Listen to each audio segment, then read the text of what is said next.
Looks like we're live. And welcome, everybody. This is the All Aboard podcast. Your buddy, Phil Bell. It is a pleasure to be with you here. We're trying something new. We've never been live on YouTube. So if we have a little bit in the way of hitches, please excuse that. But we are going to do everything we can today to make this exactly what you're expecting. It looks like we're live. And welcome, everybody. This is the All Aboard podcast. Your buddy, Phil Bell. It is a pleasure to be with you here. We're trying something new. We've never been live on YouTube. How that goes. So the first thing that I want to do is thank all of you. I know it's been a little bit of a crazy few days where we have been doing everything that we possibly can to get a lot of our, selves in order as we have some few transitions here. But this is a great opportunity because now I have the ability to chat with you a little bit in the, during the day as I have a little bit more free time. So let's talk about rail preservation. The first question is, what is preservation? And so it's from the Latin praeservare, which means to keep. And I studied Latin a little bit in high school and actually was pretty bad at it when it came to college. But in practice, it really just means preserving aspects, or I should say saving aspects of our lives for the future. And that includes the railroad. So preservation and railroading, of course, is one of the more controversial subjects. So actually part of the reason why I had that whole test pattern out there was because I wanted to put on my fire retardant suit, because I know if anything, I am going to get flamed big league for a lot of the things that we talk about right here. Now, it's controversial because it involves the railroads themselves, rail enthusiasts, the legal system, governments at every level and in every possible way, and a variety of other industries that participate, most notably the insurance industry. And that's, of course, because a lot of rail preservation does tend to hinge on operating excursions and people wanting to see steam engines and ride behind them, and vintage passenger cars, vintage freight cars, Thomas the Tank Engine, you name it. So there's always a lot involved. And then one of the toughest aspects of this is because large amounts of money and labor are required for the most prominent aspects of this, and they're almost always hard to come by. So we're always therefore asking the question, what should be reserved? How should it be preserved? And where should it be preserved? So that's what makes this so difficult. And there are a myriad, and I really do mean a myriad of players that tend to get involved in this. So let's talk about the different types of rail preservation. And now the most common form is one of my favorites because it's the most inexpensive and the easiest to get involved in, and that is memorabilia. And so this is a 1964, April 24, 1966, timetable from the New York Central. And it's kind of interesting because you have the 20th Century Limited here, you have an E8 in the lightning stripe scheme, but then you have the cigar band logo up here, so you can tell this was a time of change for the New York Central. That's the easiest, and that is the most common because so many of us are, we're buying, we're selling, you name it, on Etsy, on eBay, of course, on the All Things Trains website. And I want you to go to all three of those places because we're going to have some amazing stuff for you starting this week. But when you buy and save these, you are preserving a key aspect of railroading. And that's because this is one of the ways that the railroads themselves most closely interact with the majority of people. Like it or not, most of us aren't shipping by rail. That's because most of us aren't involved in actually shipping large amounts of goods from point A to point B. But almost everybody has probably said, well, I'm thinking about taking a train. How do I get there? Well, what you would do, whether it's today or years ago, is you'd get a timetable. You'd learn a little bit about the railroad. In this case, New York Central advertising their freight service, Road to the Future. And then you go in and you can find fares, and you can find schedules, and you can find everything. In fact, as you look through, you can also find advertisers, which in this case is mostly the New York Central advertising its freight service, because as you know, that's when the New York Central was going close to bankruptcy, and Al Pearlman and his team were trying to, of course, stop that from happening. But that is a very, very good way that you preserve railroad history, and not just railroad history, but the history of our nation overall, because so much goes into this, like I said, because that's how most people interact with the railroad. Another form of rail preservation, and I'm lucky enough to have more than a few at my fingertips, comes in the form of railfan material. So this is Trains magazine from January 1959. On the back is somebody we'll be talking about soon. That's Patrick McGinnis, who was the president at different points of the original Norfolk Southern, the New Haven, and the Boston and Maine. And, of course, he managed to end up in prison as a result of some of that. And that is what we will be talking about in a future episode here at the All Aboard podcast. But this media is so interesting because not only does it offer information on the railroad itself, but it offers so much about how we as a people live. Think about the writing style. Think about the advertisements. What are you going to see? I know in some of the older magazines, the railroad magazine before the railfan and railroad era, you would see, basically pinup stuff there because it was targeted at, younger men who, of course, we want to see attractive women.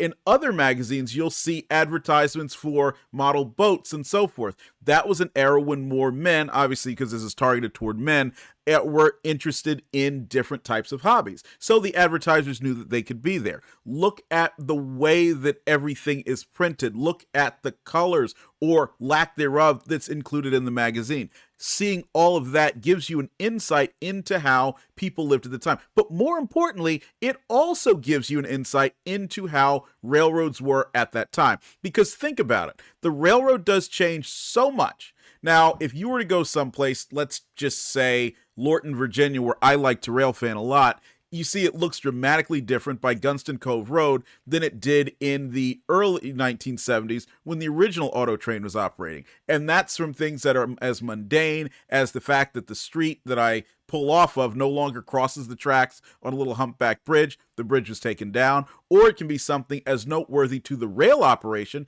as the fact that the siding is no longer a short siding that goes onto the main line, but it's a long one so they can actually work the train back and forth and have room to do all the loading off of the main line. That impacted operations. The terminal has been rebuilt. So when you're going through these railfan magazines and you're buying them, and that also applies to books and so on, you are actually, in a way, preserving the railroad as it was, because of course, since things are going to change, it's going to be very difficult for anybody to understand what that was without this type of preservation.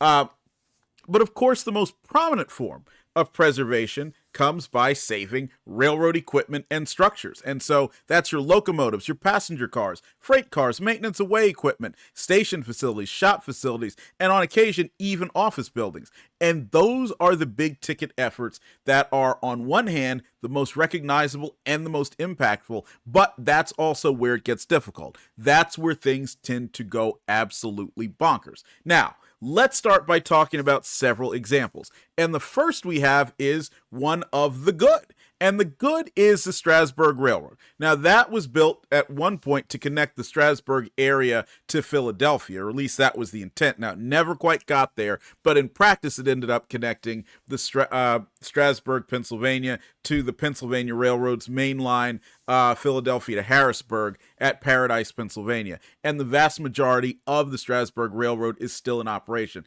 Now, if you go there to visit, it's certainly worth your time. And I know there are a lot of people, if you're a diehard rail enthusiast, you might look over there and say, oh, well, look, that's something that's more kid focused and it's for families and it's not for rail enthusiasts like us. But the reality is it very much is for rail enthusiasts like us. And so I hope you will take the opportunity to go ahead and visit that. And if you are on CP5 Cam, let's see how well our technology is open and see if we can't, quite possibly, get a photo for you of what it's like over at the Strasburg Railroad. And of course, as I can see, it isn't quite working. That's how it is here at the All Aboard podcast at times. So what we'll do is we'll forego that, but we'll certainly try a little bit as we're continuing to move along here. But what is interesting about the Strasburg is, first of all, of course, it was created way back when early 1830s. So 1832 to be exact, and therefore it's in the same league as the Baltimore and Ohio from 1827 and the South Carolina Railroad from 1830, something that's very old, very, very noteworthy, and the majority of it, as I said, not only still exists, but the majority of it is still operated. Now, it doesn't go into downtown, but what it does is goes almost there. However, the station is, of course, right across from the Railroad Museum of Pennsylvania, and that means if you are taking a trip to that area and you want to do some rail fanning, everything that you want to see is very, very close. Strasburg and the Railroad Museum of Pennsylvania, both right across from each other. The Railroad Museum of Pennsylvania utilizes the Strasburg to get its equipment in and out to the outside world, so when they get something new, it comes right down the Strasburg, they bring it in. There are some photos out there where you can see some Strasburg steam engines or steam engines they were operating, bringing new equipment that was acquired by the Railroad Museum to them, so it's really neat. And if you go back, and I can't remember the issue, unfortunately, but Trains Magazine actually did a piece in the 1970s about the Strasburg taking a locomotive, a GG1 from Penn Central, I believe it was Amtrak by that point, that had a traction motor problem, and doing the replacement at the Strasburg shops, where they actually dragged the locomotive down their line, did the work, and took it back to Amtrak at Paradise, aka Lehman Place. Now, by the 1950s, however, the Strasburg had declined significantly. Now, the passenger service declined because one thing that a lot of railroads experienced, streetcar lines came along and they took a good chunk of the Strasburg's business because they were faster. And then, of course, they didn't have much in the way of freight customers, so that declined too. Now, by the 1950s, the family, and I believe the year was 1958, they said, you know what, we're done. We want to get out of this, or I should say the estate of the last owner, and they put it up for abandonment. So there were a group of rail fans, and they decided, we're going to get together and save this line. And there's a really neat story out there about how they did it. It was very much a struggle, and if you consider purchasing rail property, even though it may seem like an insignificant amount of track or an insignificant line where there's no business on it, then as now, they almost always ask a mint for it, simply because new railroads are very, very hard to come by. And so what the fans who started this had to do is they pretty much sold stock in their new company that was going to operate this. And in order to get people really enthusiastic, all of the stockholders were given the title of vice president. So that's pretty cool. You know, you buy a share of stock or a couple of shares of stock, and I can't remember how much they were selling them for, but basically you could walk around and say, hey, I'm vice president of a railroad. And I think almost all of us would enjoy doing that. But they did it, and they were successful. In 1958, they restarted freight service. In 1959, they started their flagship tourist service, which we now see today. And it is one of the most popular tourist attractions in the area that stretches from New York City through New Jersey and into Pennsylvania. And so tapping the New York City market means that it has a lot of success. And year after year after year, you will see families go there and go there and go there, and they will go back. I personally remember going there as a kid, and one of the coolest trips, I should say, that I ever took. The usual route, by the way, the route doesn't change. The equipment might change from time to time, but the route doesn't change. We went right on down to Lehman Place, and what happened? While the engine change was happening, you saw the Broadway Limited just come by like this, and it was truly a magical thing for a kid like me who was already infatuated with trains, but to see a passenger train, an Amtrak train, and at the time, you know, I didn't know all the history and so forth. I wasn't sitting there and saying, man, that should be the Pennsylvania Railroad's train. But to see it running at full speed, and it felt like it was going to suck all of us into its wake, was just amazing. And I think that moment, more than anything else, really solidified me becoming a highly trained rail enthusiast. So they reportedly carry between 250 and 300,000 passengers per year. And if that number is accurate, at the 300,000 passenger per year mark, that is more than Amtrak Silver Star, Silver Meteor, and Lakeshore Limited combined during fiscal year 24, which for them is a portion of 2023 and a portion of 2024. So that gives you an idea of how much business they do on the Strasburg, and that's just on the tourist side. Now, they also provide freight service, and that, like I said, they've actually been doing that longer than they've been providing the tourist service by 1 year. So starting in 58 with the tourist service, following in 1959. And that is something they take seriously. If you do go there to visit, you'll see that they have a transload facility that is right outside of their shop facility, right next to the parking lot. So it's easy to view without, going any place that might be questionable. I don't think there's a explicit no trespassing sign, but I would treat it as if it is, because, that's just an area where you don't really want to go unless you have some kind of accompaniment or explicit permission. And they have a diesel switcher that they use to provide that service.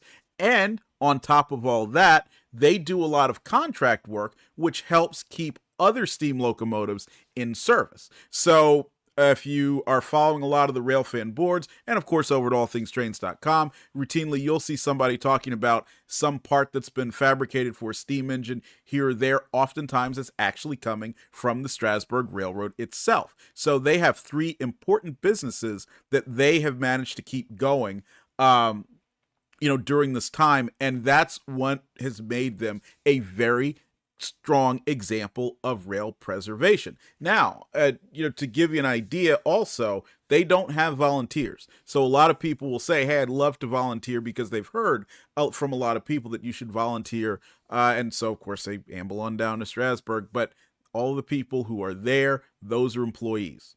And so that gives you an idea of the level to which they are looking to not only operate that railroad, but to keep it a strong, ongoing concern. That's not to say that volunteers are a bad thing. I work with volunteers a lot. I've been a volunteer on a variety of things, including some rail-related, but this does show a commitment to making it an ongoing business, even if they're not doing it necessarily on the for-profit basis that you might see with others such as Andy Muller at the Reading and Northern and the Grand Canyon Railway.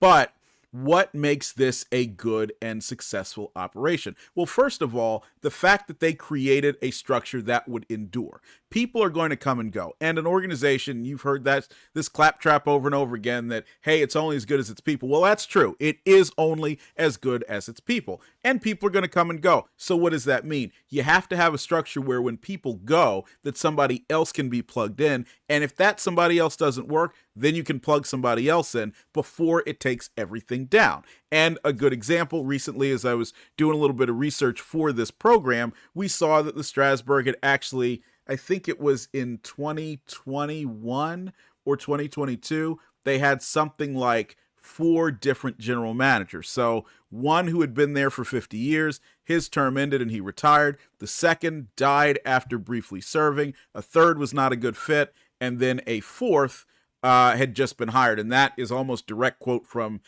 Kelly Anderson, who had posted that on one of the forums there.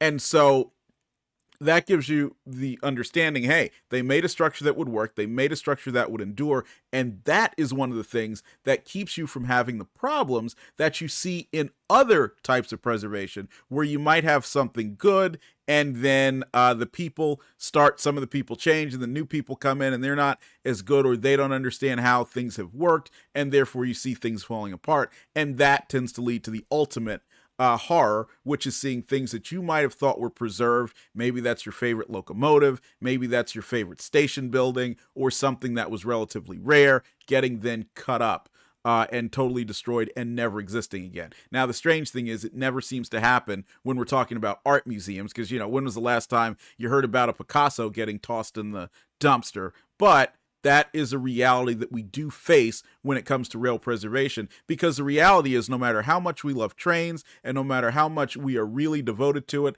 and are willing to contribute our money and our time and so on, the reality is everything related to a railroad is business, industrial equipment that was never, ever intended for the use that we're giving it in the tourist or preservation context. And so that is what really makes the job to be incredibly difficult, and why I do have a lot of great respect for the people at Strasbourg, because they've been able to do this and do it over decades. That makes it work. Now, a second example, so the Strasbourg was the good. Now let's move on to the bad. The bad is Paulson Spence. Now, I want to be clear.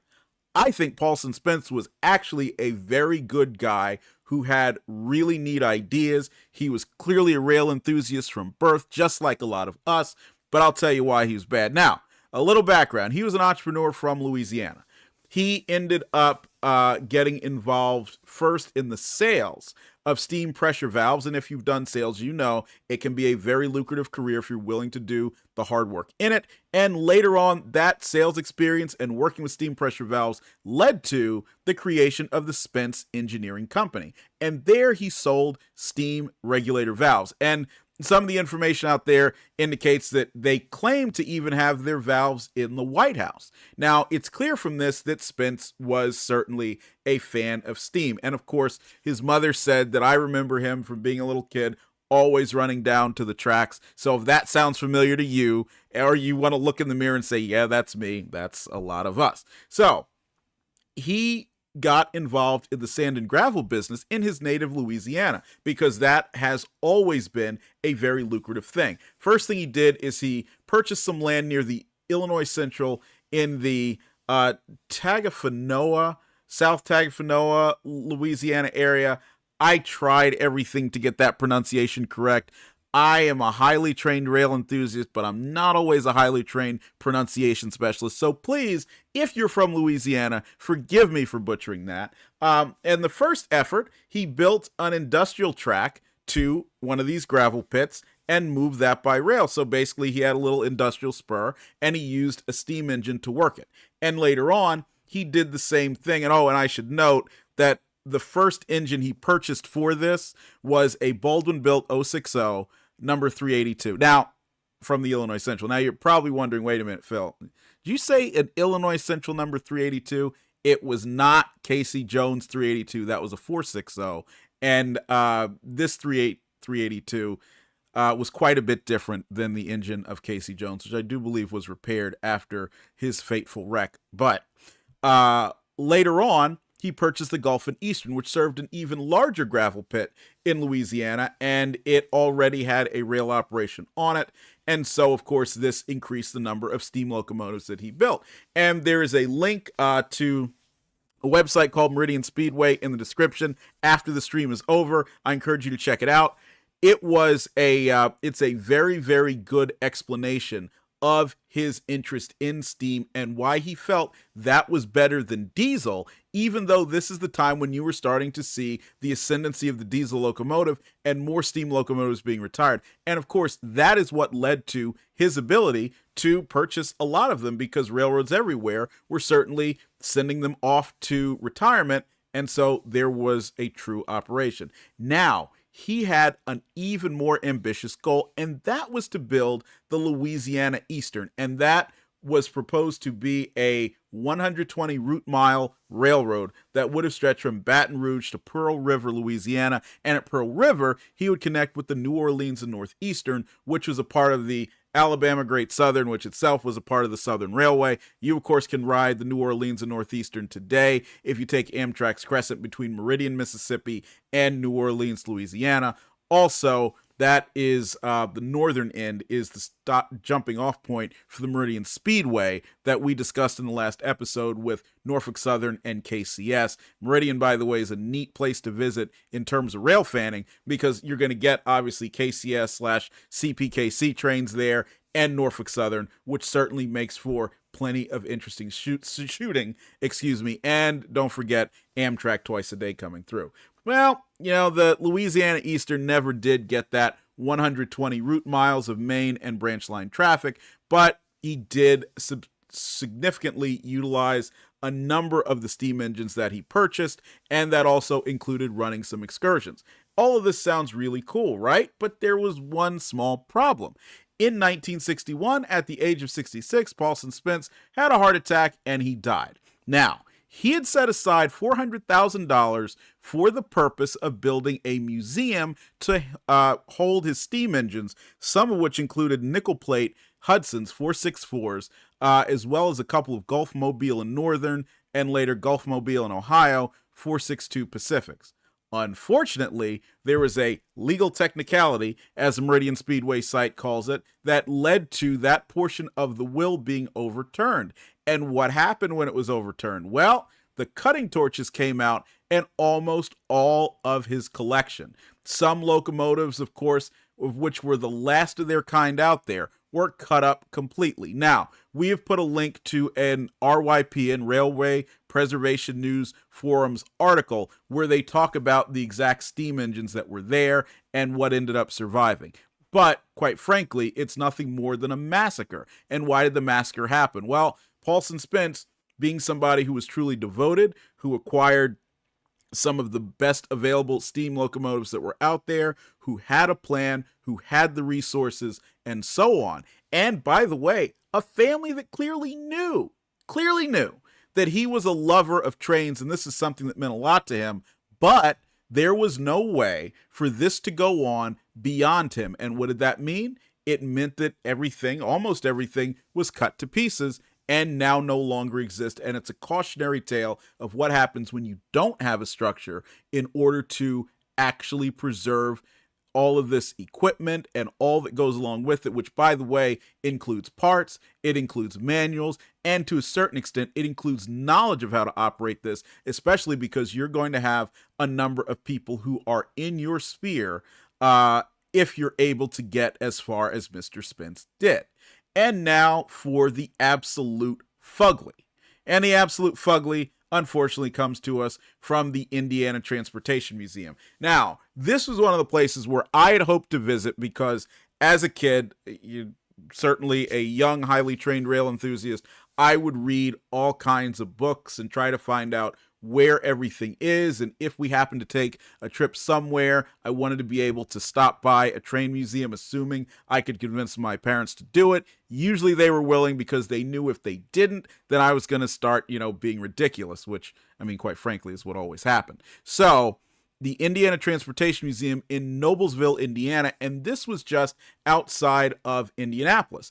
And in addition to the museum, they also had access to a 38-mile rail line that extended between Noblesville and Tipton, Indiana, that had once belonged to the Nickel Plate Road. And each year, they would operate a state fair train or a set of excursions to the state fair, which were highly patronized, very popular, and this is a big benefit to the museum as well as the preservation community.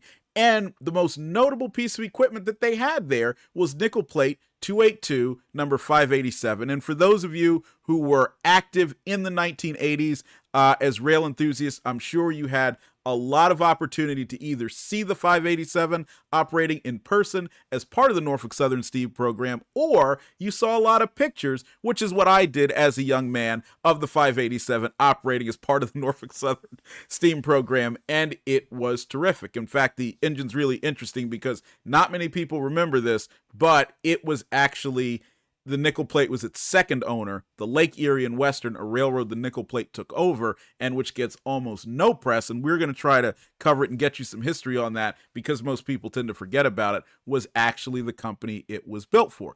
But the Indiana Transportation Museum, it exists. Everybody sees it there. It's great. There's no problem, right? Well, then one small thing happened. The Federal Railroad Administration came in and they condemned the trackage that they were operating on, which was owned by, I believe it was the Hoosier Heritage Port Authority, but the ITM, Indiana Transportation Museum, had the responsibility to maintain it because they were operating it. They condemned it because of track defects.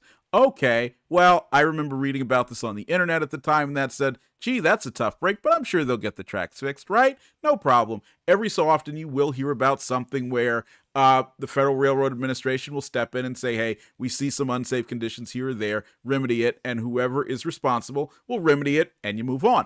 But that was just the tip of the iceberg. Then the city of Noblesville decided we're going to go and investigate where you have been storing all your equipment, which happened to be city property in a place called Forest Park. And they had this by that point for over 40 years, close to 50 years. They had leased that property. And whether it is accurate or not, the mayor and his crew determined, hey, we see all of this hazardous material. We don't like it. The folks from the museum contend that it was no more hazardous than what you would find in a normal auto repair garage. And the reality is, of course, if you're going to deal with trains, you're going to be working with lubricants, diesel fuel, coal, you name it, especially if we're talking about older equipment, and there's going to be a lot, solvents and so forth. You're working with the paint, stripping paint, applying paint, sealings, coatings, and so forth. Everything that you would see that does go into an automobile, except on a larger scale, especially if you end up dealing with something like wood. And of course, we know that some cars are wood-bodied, old cabooses, freight cars, and so on. Anyway, this led to the city saying, we are going to cancel your lease and you have to leave. Now, if somebody cancels your lease to say where you're living and you have to leave, well, generally you get a U-Haul. It's a painful process and you go. But when we're talking about a railroad museum that's been in the same place for more than 50 years and it has a vast number of locomotives, rail cars, and so forth, that's going to be very difficult to pick up and move. And not to mention any kind of smaller artifacts, kind of like the employee timetables that might be on hand. So this dragged on for a couple of years, and ultimately a judge said, you have to go, and you have to go in 30 days. So this led to a very helter-skelter effort to save as much as they could. Some equipment that had been considered preserved because it was part of the museum was cut up and scrapped on site because they didn't have any place they could take it, and they didn't have anybody who wanted it. A really sad story is the first EMD SW1 was being transported, and it was on a flatbed truck, because the other problem here is that by that point they did not have access to the railroad, and the railroad itself was disconnected from the national system, which made getting anything in and out of the museum even more difficult. And oh, by the way, did I mention the judge gave them only 30 days to vacate? Well, this SW1 is on a flatbed truck with a company that is supposedly very skilled in moving dimensional loads, and a locomotive is, of course, going to be a dimensional load when you're going down a highway. And what happened? They smashed into a bridge and destroyed the cab of the locomotive because it was too high to fit under. And there are plenty of pictures out there on the internet, and I'm not going to share them because they're too painful here to see. And private owner had purchased this locomotive. Now they did get it fixed, which is good. They put a new cab on it, but that's a big deal to have that happen. Thankfully, the 587, which was in pieces because it was being restored, was moved to Kentucky Steam Heritage Corporation, the same place where the 2716, the 284 Kanawha, the C&O Kanawha, is out there being restored, and so it was saved. And there are some very depressing pictures out there of locomotives that were recently operable, and I should say recently, as late as the 1980s into the 1990s, and had been restored by ITM, that are just hulks of their former selves. They're and look worse than you think that something would in a scrapyard, but they are quote-unquote preserved now. And by the way, I don't say that to denigrate whoever put the time and money in to help keep those in existence, but it's just hard to look at that, basic shells when it wasn't that long ago when they were operable and fully capable of doing what locomotives are supposed to do. So that's why we call the Indiana Transportation Museum the Fugly. And what can we take away from that? Well, first of all, what is the biggest problem they faced? It's that they didn't own their own property. No matter what, whether they had a great operation, a precision organization, they didn't own their own property. So all it took was one judge and one mayor to decide, you know what, we want you out.